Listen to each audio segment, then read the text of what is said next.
현재 2020년 60%였던 수치에 비해서 23년 대비 75%의 클라우드 도입률이 일어나고 있습니다. 도입 목적을 좀 보시면 비용 절감이 54%로 가장 많은 부분을 차지하고 있고요. 업무 효율성 향상, 그리고 신속한 시스템 구축, 재회복구 및 백업 등에 대한 목적을 가지시고 클라우드를 도입을 하고 계십니다. 도입된 클라우드에 대한 활용 분야들을 좀 보시면 사무 자동화 부분이 가장 많은 부분을 차지하고 있으며 데이터 백업 및 복구, 그 다음에 웹 호스팅과 인프라 구축이 그 다음에 활용 분야로 보여지고 있습니다. 이러한 클라우드 운영에 대한 과제 및 해결 방안에 대해 잠시 이야기해 볼까 합니다. 클라우드 운영에 대한 과제로서는 다음과 같은 항목들이 있습니다. 보안, 비용 관리, 인력에 대한 부족, 그 다음에 기술적 어려움, 여러 클라우드 벤더 가운데 어떠한 클라우드를 선택해야 될지에 대한 어려움 등을 가지고 계시고요. 이러한 과제들에 대한 해결 방안으로서 오른쪽에 있는 4가지 정도의 해결 방안을 제시하고자 합니다.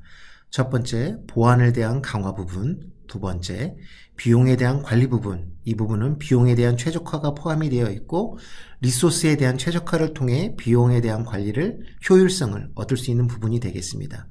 세 번째는 인력 관리에 대한 부분이 되겠고, 네 번째는 기술적 이슈에 대한 해결을 위한 아래와 같은 오픈소스라든지 클라우드 마이그레이션 서비스, 구축 전 전문 업체를 통한 사전 요구사항, 어셈먼트 및 마이그레이션 절차에 대한 프레임워크를 만드시는 이런 과정들이 되겠습니다.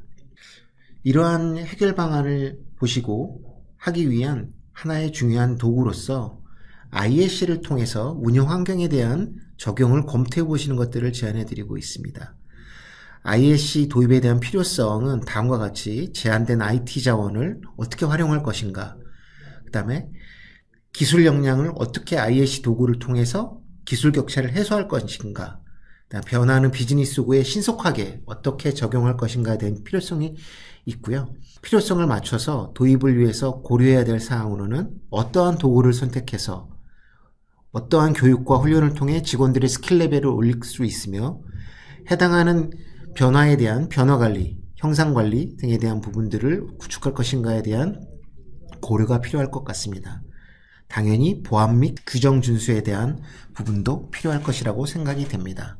이러한 ISC 도입을 위한 성공적인 도입을 위해서는 다음과 같은 팁들을 몇 가지 제시할 수 있을 것 같습니다. 작게 시작해서 점진적으로 확장해 나가는 방법. 두 번째, 명확한 목표를 설정하고 지속적으로 개선을 해야겠죠.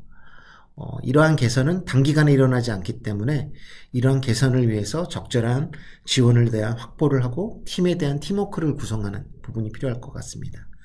추가적으로 저희가 CI/CD에 대한 자동화 부분을 구축해 그 부분에 대한 활용이 필요할 것 같고요. 보안 및 규정 준수도 당연히 이러한 과정에서 따라올 것이라고 생각합니다. 이러한 부분이 구성이 된다면 성공적인 ISC 도입을 위한 밑거름이 될 거라고 확신하고 있습니다. 두 번째 장표입니다. 이러한 ISC를 통해서 그렇다면 어떤 식으로 클라우드를 관리할 수 있을 것인가에 대한 장표가 될 거고요. 다음과 같은 내용을 설명드릴 예정입니다. 첫 번째, 코드로 인프라를 관리한다라는 말이 ISC에 대한 요약이 되겠죠. 현재 ISC라는 것들은 사용자가 생성, 수정, 삭제하고 싶은 인프라 자원을 프로그래밍 가능한 코드로 작성을 해서 재활용을 하고 형상 관리를 하고 이러한 내용들을 플랫폼에 쉽게 반영해서 사용자가 원하는 인프라를 최적화하여 관리하는 것들을 목표로 하고 있습니다. 여러 가지 ISC 툴들이 화면상에 나와 있는 것처럼 보여주고 있고요. 이러한 툴들을 이용해서 여러 가지 클라우드 벤더의 서비스들에 배포하실 수가 있습니다. 위키피디아에 나와 있는 코드형 인프라스트럭처에 대한 정의 부분을 잠시 보면 물리적 하드웨어 구성이나 인터페이스 구성 도구가 아닌 기계가 읽을 수 있는 정의 파일을 통해서 프로비저닝을 하는 단계다라고 설명이 되어 있습니다. 그래서 수동 프로세서가 아닌 스크립트나 선언형 정의를 사용할 수 있으며 이런 방식을 통해서 클라우드 컴퓨팅을 좀 더 쉽게 할 수 있다라고 정의가 되어 있습니다. 이런 위키피디아의 정의 말고도 실제 현업에서 여러분이 접할 수 있는 대형 IT 기업들이 있습니다. IBM, 오라클, 마이크로소프트, AWS 등의 모든 IT 기업들에서도 ISC를 이용한 프로비저닝, 관리, 자동화 부분에 대해서 설명을 하고 있습니다. IBM 같은 경우 개발자와 사용자의 요구사항에 따라서 인프라를 만들고 확장 축소하고 하는 것들에 대한 비용을 통제하고 리스크를 줄이고 새로운 비즈니스 기회를 접속하기 위해서는 ISC를 써야 된다라고 얘기를 하고 있고, 마이크로소프트 역시 ISC를 이용해서 DevOps, CI/CD 자동화를 구현해 여러 가지 인프라들을 배포하고 관리하는 것들을 추천하고 있습니다. AWS도 수동 인프라 관리에는 시간이 많이 걸리고 오류가 발생하기 때문에 코드형 인프라를 사용해서 이러한 오류를 최소화시키고 자동화하는 단계를 해야 된다고 권장하고 있습니다. 레드햇과 오라클도 마찬가지. 이러한 수동 설정과 코드를 이용한 ISC 설정에 대한 비교를 잠시 보도록 하겠습니다. 왼쪽에 있는 기준 항목들을 좀 보시면 초기 비용, 학습 시간, 오류 가능성, 일관성 여러 가지 항목들이 있고요. 수동 설정을 보시면 초기 비용은 저렴하지만 ISC는 좀 더 비싸겠죠. ISC 도구를 구매한다거나 교육에 대한 비용이 추가되기 때문입니다. 학습 시간 역시 수동 설정은 없습니다. 사용자가 포탈에 로그인하거나 툴에서 그냥 쓰시면 되니까요. 다만 ISC 같은 경우는 코드를 학습하는 시간이 필요하고 툴을 사용하는 방법법을 숙지를 해야 되는 시간들이 필요합니다. 역시 제어 역시 수동 설정은 직접 제어를 하기 때문에 바로 쓸 수가 있지만 ISC 같은 경우 ISC 도구를 이용하는 그런 제한적인 부분이 있습니다. 하지만 반대로 이러한 제한 요건을 따라가기 때문에 오류 가능성은 수동 설정에 비해서 현저히 낮은 관리를 가질 수 있고, 뒷장에 데모에서 보여드리겠지만 오류에 대한 최소화를 위해 배포 전 검증하는 시간들을 가져갈 수 있습니다. 그것도 자동화를 통해서 구현이 가능합니다. 또한 협업과 일관성에 대한 부분도 버전 관리를 통한 일관성을 유지하실 수 있고, 코드를 공유를 통해서 관리를 위한 협업이 쉽게 이루어질 수 있습니다. 문서화된 코드를 관리하기 때문에 보안이나 변경 관리에 대해서 체계적인 관리가 가능하고, 역시 변경에 대한 추적 역시 쉽게 가능합니다. 이러한 여러 가지 장점들이 수동 설정보다 ISC를 이용할 경우 많은 도움을 줄 수 있음을 확인하실 수 있습니다.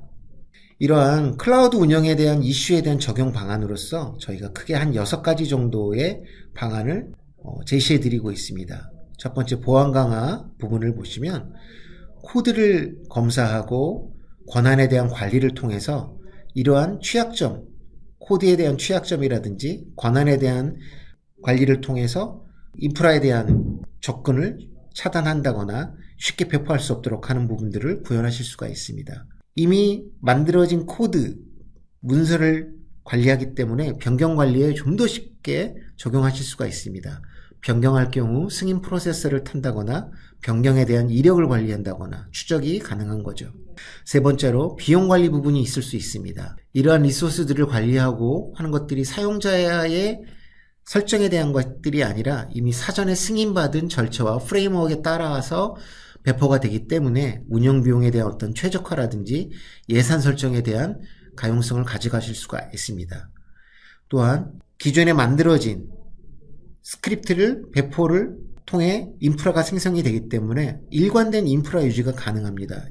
또한 변경 관리에 대한 자동화, CI/CD 구현이 가능하고 이를 통해 효율성을 향상시킬 수 있습니다. 또한 규모의 확장성도 쉽게 인프라를 확장하거나 축소하거나 신규 서버 배포에 대한 기능을 이미 만들어져 있는 코드를 통해 배포를 하기 때문에 훨씬 쉽게 적용하실 수가 있습니다. 마지막으로 협업에 대한 부분이고요. 이미 만들어진 코드를 팀에서 협업을 할 수 있기 때문에 협업 프로세서에 대한 부분이 좀 더 쉽게 구현 가능하십니다. 다음은 이런 ISC를 이용한 구현을 하기 위해 필요한 툴에 대한 설명을 잠시 드리도록 하겠습니다. 이미 화면상에 보이시는 것처럼 여러 가지 툴들이 저희들에게 제공이 되어 오고 있습니다. 다양한 클라우드 플랫폼에서 사용할 수 있는 테라폼, 앤서블, 퍼펫, 셰프 같은 오픈소스들이 있고요.